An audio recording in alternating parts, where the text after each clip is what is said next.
Hello, today I'm going to show you how to get voice chat on Roblox mobile. Let's start. Open up the Roblox. Tap on the three dots from the bottom right corner.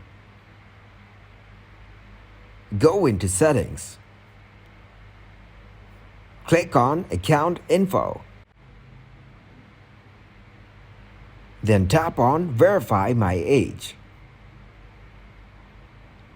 From Identity Verification, prepare a valid ID.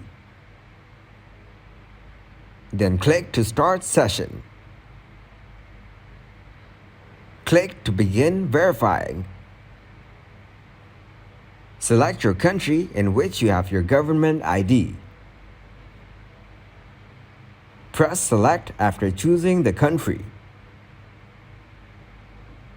From Upload a Photo ID,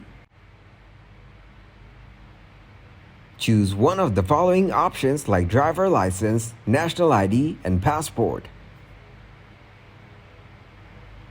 Upload the relevant document photo. Click the passport, then upload a clear photo of it. Go back to Setting and get into Privacy. Now you can see the Enable Voice Chat option here. Turn this on by clicking on Enable. Give this video a huge like and subscribe to get more helpful videos like this. And explain me how we're solving new problems every day.